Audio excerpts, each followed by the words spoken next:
Hi, Brian Gaskill. Hi, Welcome back to the show. So great to have you again, my friend. thank you. Good to be here. So, last time you were on the show, we talked a little bit about your latest film that you were making or you had just finished, but it hadn't been released yet. Right. But now it has. So, this time it's on Tubi, right? And I want to thank you for returning to the show to discuss it and promote it. So let's get started talking about this fabulous new film that I have seen twice, by the way, A Bachelor's Valentine, in which you star as Paul Bachelor. How did you get cast in the lead? The director found me on Facebook, actually. Really? Yeah. Which doesn't usually when people have contacted me on Facebook, they turned out to be fake people, but this one was real. So it was a good time. Wow. Yeah. Wow. And you pronounce her last name Reed or Yeah. Red? Lana. And it's Lana, not Lana. Okay. She Oh, shoot. she tomato. Um, I she think that, was casting. She's the direct. No, she's not the director, right? Or is yeah, she? she's the director. Okay, she's the director, the casting direct. She wears all the hats.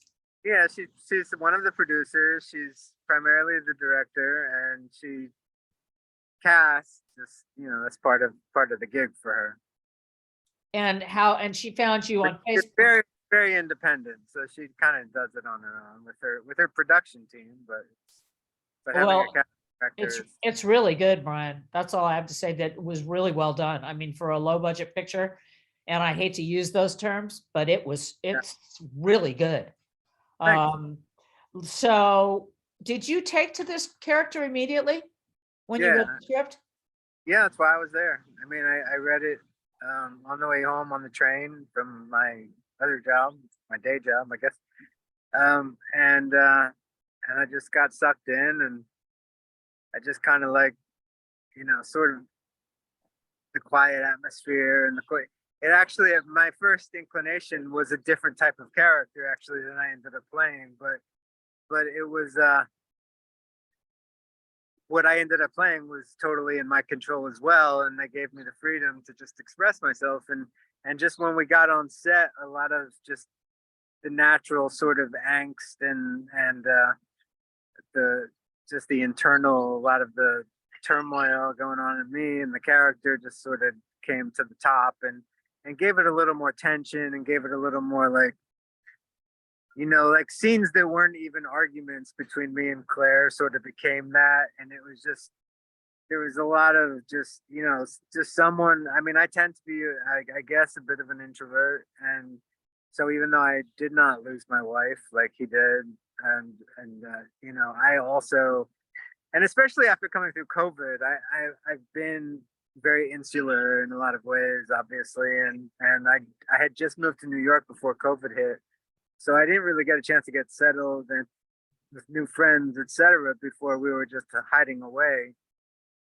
So as far as my social anxiety and any of that kind of stuff, I just that just that just existed. Really, when I went to do this to shoot this, I hadn't done a part of this size in a very long time, and I've never been the lead in a feature film. So I really just showed up wanting to. It was a big experiment for me to just be my to just like take a deep breath and let myself exist for better or worse in front of the camera, and let that without, because so many times in my career I've been in situations where people probably thought I was much cooler than I was, and I tried to bring myself to the part, and they were like, "Yeah, that's really interesting, but not on this show, buddy." So, so this was a chance for me to just let everything exist and see if I liked that existing, to see if because so much, and when I've mentioned to you too, I think the other day that like so much of when I was in my 20s, I knew, like, I mean, I was classically trained. I was a trained actor. I went to conservatory. I knew I had it all in me, but for some reason, when the camera was on me, I I didn't feel like it was when I saw the finished product for me, for my thing. I have, thank God I have fans who always loved me and thought I was great. But for me, when I watched it, it wasn't what I wanted it to be. And now I'm 53 and I feel a lot more free with myself of just being comfortable with myself and allowing myself to be myself. And when I first got to Hollywood, people expected me to be this like, you know, young, whatever, like good looking, whatever, hunk type, whatever, that just got off the bus and maybe didn't have any brains. I don't know. But when I would be myself, I would often get pushed out of it and it would just make me tense and uncomfortable. And I think even then I was really wearing my emotions on my sleeve. And that's what I saw was my discomfort with the places I was being put. And I took the jobs because I had to, but then going back to Models Inc., working for Aaron Spelling, it was an honor and it was great and amazing. But on a personality level, I probably didn't fit in to that world. And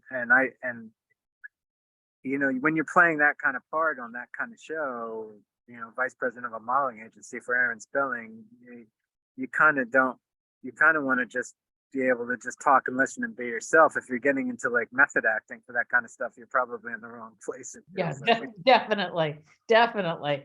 Yeah, well, you touched on the fact. So are you saying that you were given the freedom to improv throughout? No, there was some improv moments, just like not so much improv, but some of the lines changed a little. There was some overlapping because they had a great crew who was recording sound properly, and we had a lot of freedom that way, but no, it was just the freedom to bring a whole different level to the scene than and we were moving pretty quickly, so it's not like we really discussed it, is what I mean. So we just went and we shot, and they were like, great, we love that, it's different, but we love that. And it was,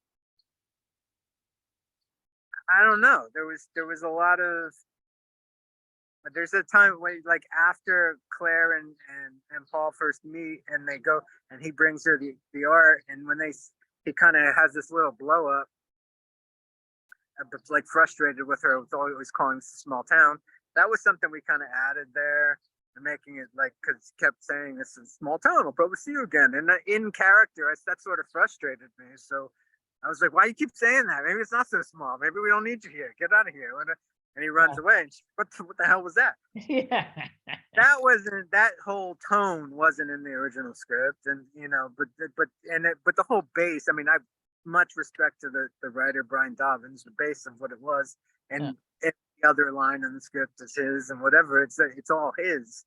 Yeah. It's just that between him and the director, it was a really, even though it's not an art film or whatever, but it was independent, and it had an independent spirit in the sense that everyone trusted the artists that were there to bring what they were going to bring to the table and to work together to make it maybe a slightly different beast than what was thought to be there originally.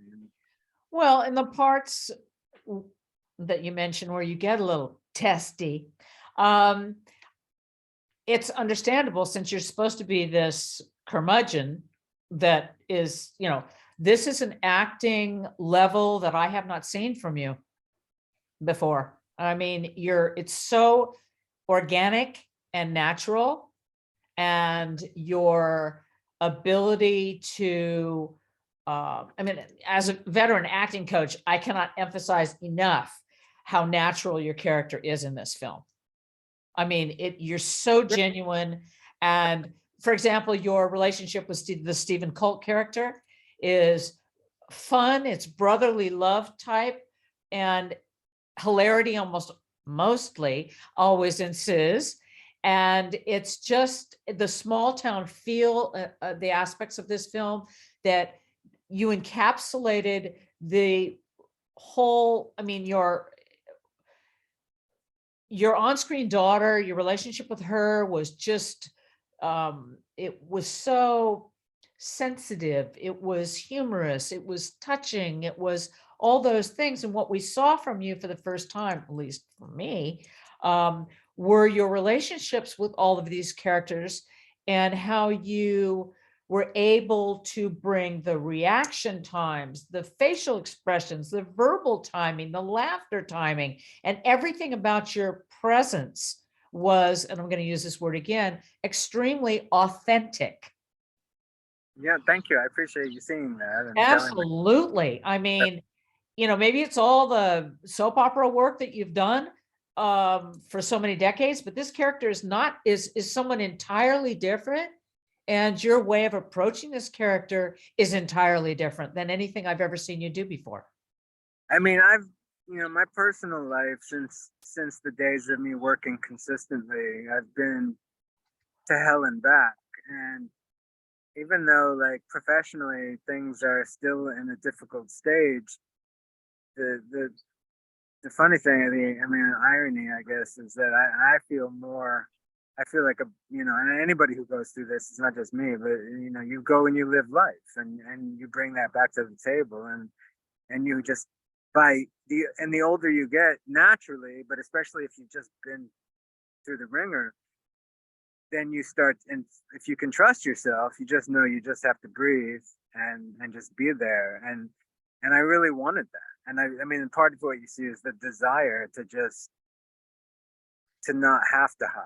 I mean, some actors want to hide, but I was always frustrated with how much I had to hide because of who I am in real life is a lot of cracks and more vulnerable. And in the soap opera world, I mean, you know this about me, but I mean, anytime I did like talk shows or whatever, and I didn't know this before I would get there, and all of a sudden they're introduced, here's the new soap punk, and I would want to throw up. And I just,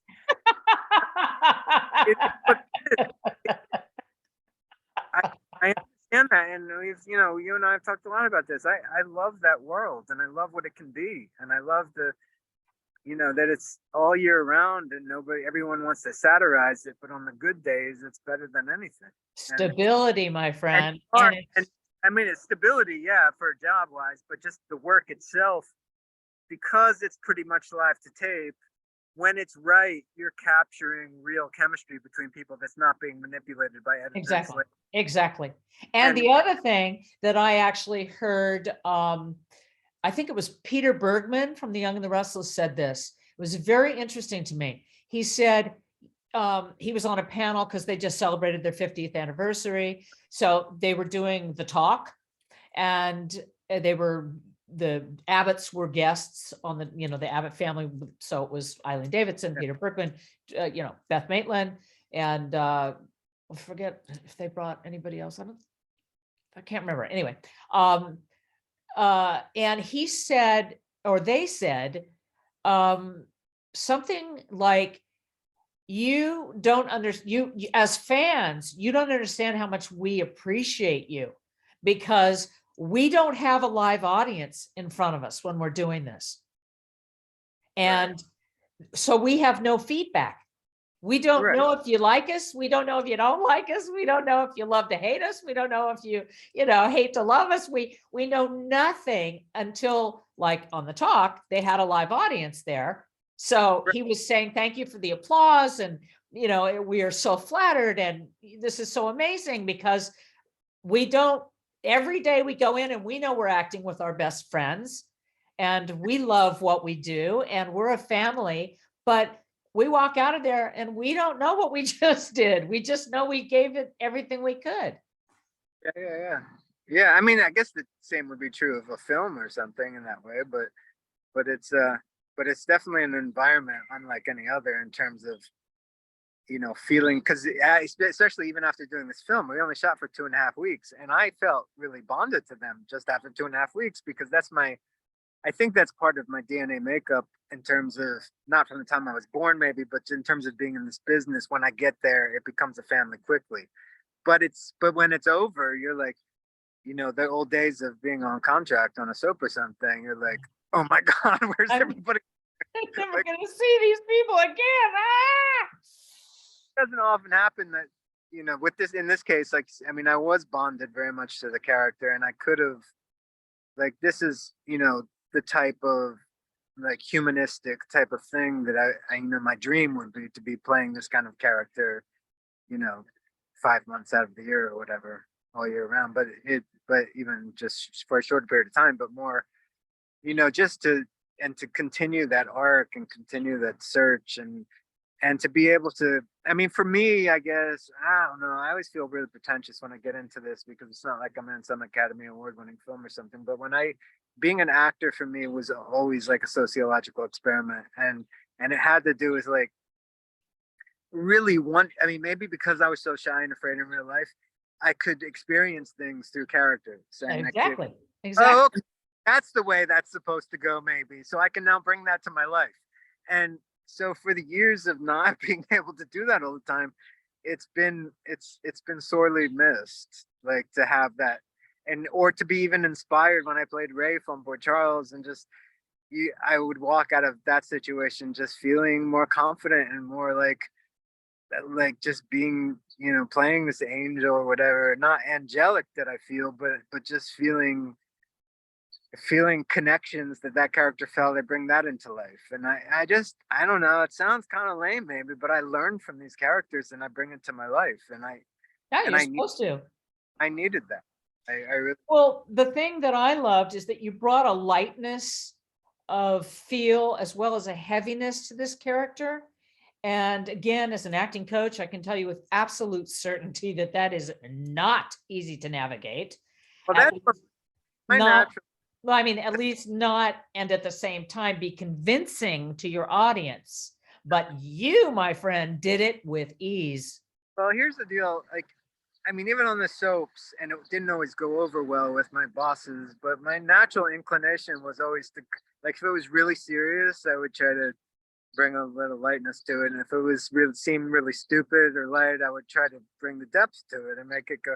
So I'd always try to, that's my desire, to always have that balance, because to me that's more real. And even I, like, if I just see like a 3 jokes a page sitcom that isn't trying to go there at all, because there's a lot of great sitcoms that do, that where you do, like, even when I was rewatching Cheers the other day from the beginning, and I realized, like, wow, this is, I mean, not to state the obvious, but it's really good. Yeah. And the act good. They're not being goofy, but it's funny, but it's real, and that's that balance that I'm most attracted to. And if I let myself just be myself, then that's going to happen naturally. It's not something I'm trying to reach for. So I mean, I appreciate that you saw that. And Well, yeah, and you do it seamlessly. I did it. There was, at the end of, before a commercial on the soap, when it's the close up and it's all serious, and Right. Yeah. back in the old, the Joey Tribbiani things, where you're like, think about is your oven on or whatever, Yeah. that Right. kind of crap. Uh, Like, I did it. I was this scene with Bridget, and who's the little blonde who used to be there? She was the little trailer trash blonde character. I don't remember. Anyway, it was like this love triangle moment. It was supposed to be this big dramatic moment. And one catches me with the other, but I wasn't doing anything with either one. And one's acting all jealous, and I just laughed to commercial, and they were like, "All right, exactly what we wanted, but moving on."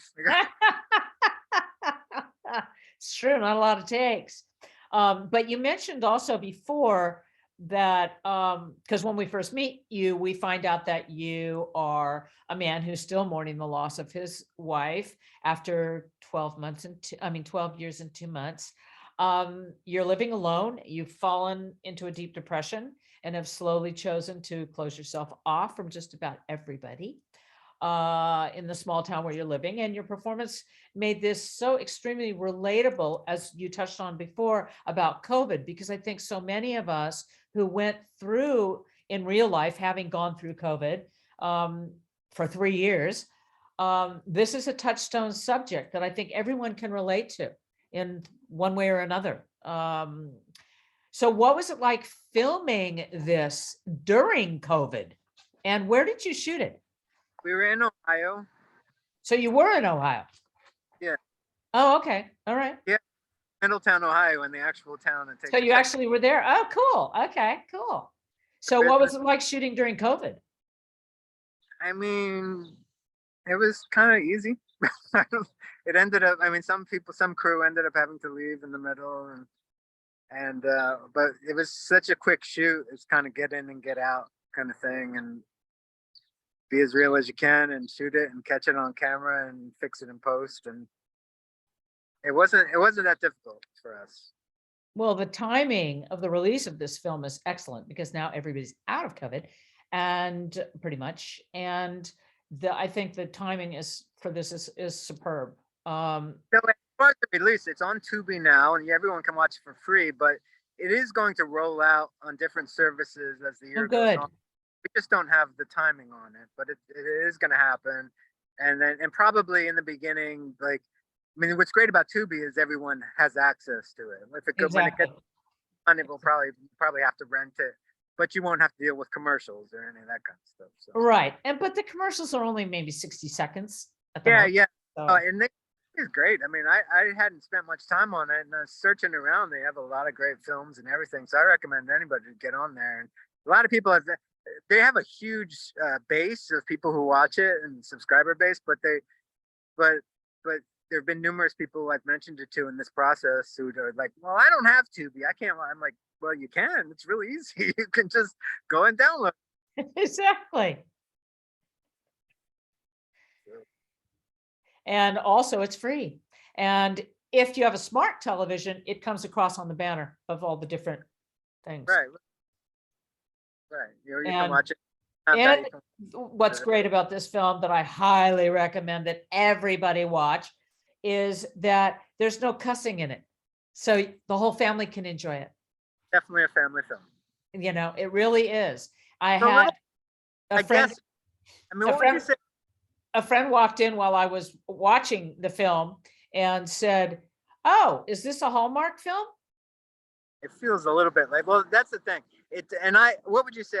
I might be like patting myself on the back too hard, but I feel like it's like a Hallmark film, but it's more real, much more real. A little deep. Much deeper. I mean, for example, the pivotal moment when you tell Claire how much you not love her, but how much you care about her at the bar. I mean, it's so intimate and you played it so close to the bone. And I have to say that for an awesome pivotal moment for the better, because in your character, for the better in your character, and the change in Paul is palpable. I mean, it's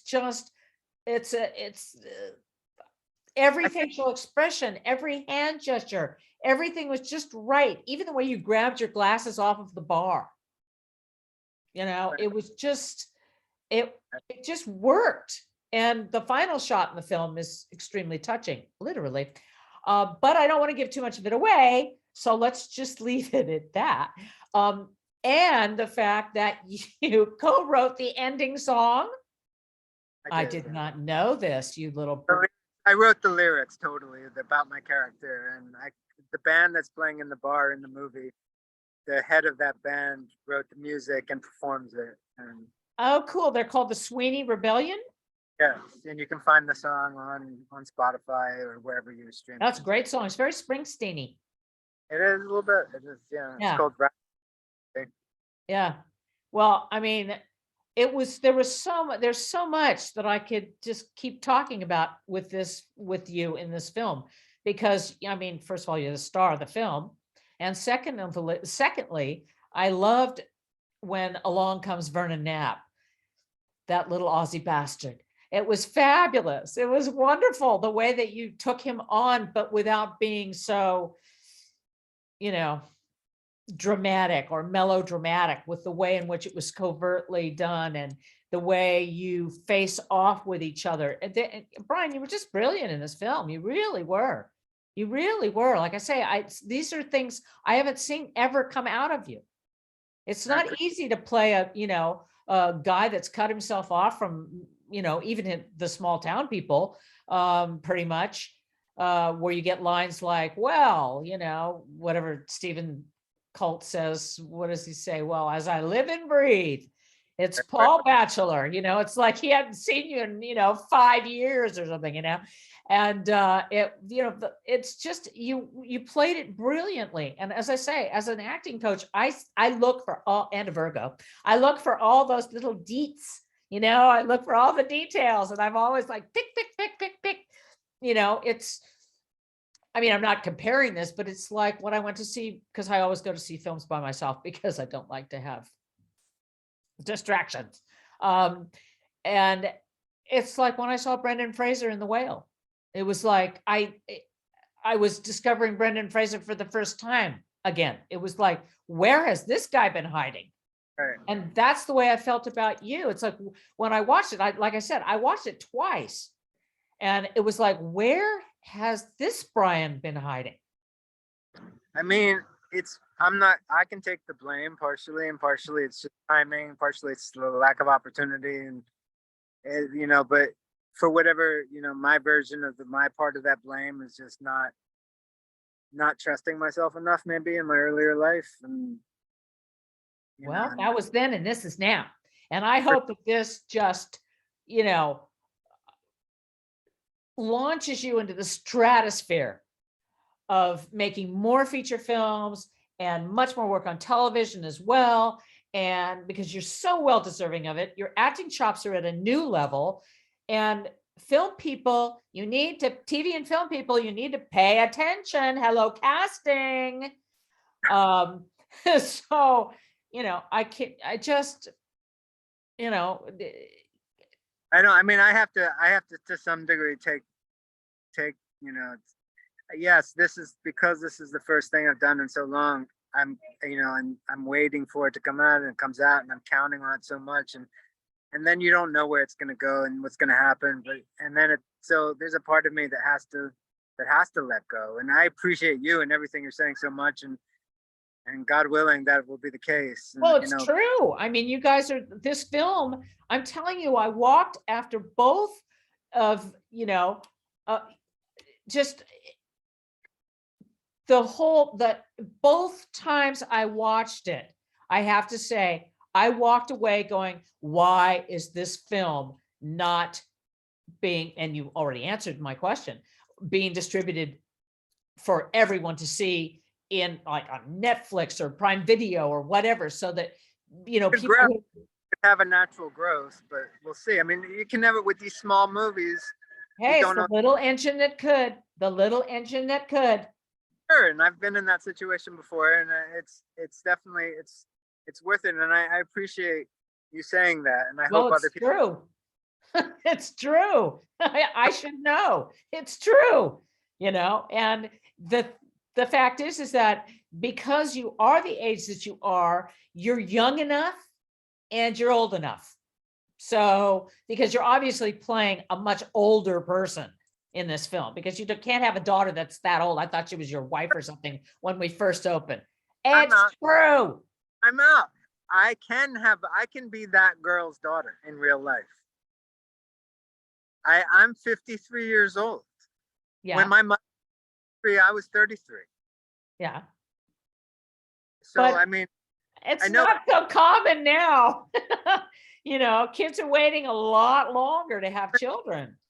And if you're from a small town, I mean, I just came back from not a lot to do. They're gonna. Well, and they sort of explain it by saying that you guys were high school sweethearts. So we kind of get that you went from high school into marriage. Right. I'm my own age, basically. Mm-hmm, mm-hmm. But the gal that plays your daughter seemed to be, she maybe it's just, I thought she was, because I didn't know the film, because I don't like to know anything about the film. So I didn't know anything about the film. I thought she was your wife. When we first opened and she walks up to you, I was like, it's probably his wife. Let's see where this goes. And then we find out, hey, Dad. And I'm like, oh, okay. But it could totally be my daughter, and I don't know what to tell you. I mean, people used to think me and my mother were brother and sister. Oh, oops. That's wild. Yeah, I mean, it's pretty. I mean, look at Gilmore Girls and stuff like that. I mean, she had her at 16 in that story, but. Oh, that's true. Yeah. Used to seeing certain things on camera, and we have our perspective of it goes, that's not possible. But in real life, even couples, you're like, I can't see those two together. But in real life, there's odd couples and people who just love is love, and that's what it is. Well, But and this film was all about love. That's, I mean, completely. It was aptly named. And yeah, I, you know, it really was. I mean, everybody loved everybody. Nobody was awful and horrible, except of course, you know, Vernon Knapp, but you know, he comes from somewhere else. So he's not part of that town. And so we see everybody that, you know, comes together and to support you and to try and bring you out of your shell. And, you know, like I say, there's a couple of testy moments that try your patience, your character's patience, Paul Bachelor's patience. But to all of everybody that's out there, I cannot emphasize enough how terrific this film is, how great Brian is in this role. It's free on Tubi. And again, I highly recommend that everyone who has access to Tubi watch this film. So, you know, that's, what can I say? I'll do everything I can to help you, but now we're running out of time. So thank you so much, Brian, for joining us today to promote your film. I can't thank you enough. Thank you so well, much. let me tell you, share this with everybody. Share this. Everybody that watches my show, share this with everybody you know, because sharing is caring. And we need to get the word out on this film, because as I say, when I walked out of that film, when I walked away from watching that film both times, I said, this is a winner. This is a winner on so many different levels. Everybody, by the way, I have to put kudos out to your cast mates. Everybody in this film was terrific.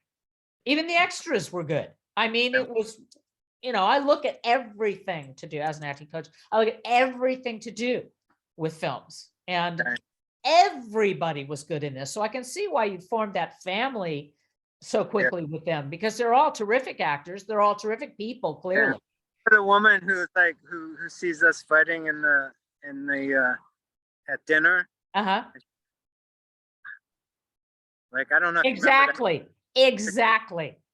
Like, she's like, we used her house actually in one of the scenes in numerous scenes in the movie. And technically she's one of the producers of the movie. Oh, wow. Well, that's fantastic. Well, to quote her, big small town family affair, basically. And we just had a good time while we were there. well, it worked, Brian. It worked. And I just thank you so much for being on the show today. And let's talk soon, my friend. Mwah, I love you. Too. All right, darling. Talk to you later. Bye, honey. Mwah, mwah, mwah, mwah, mwah, mwah, mwah, mwah. Well, folks, that's our show for today. Thank you for watching. And as always, love and light and peace out.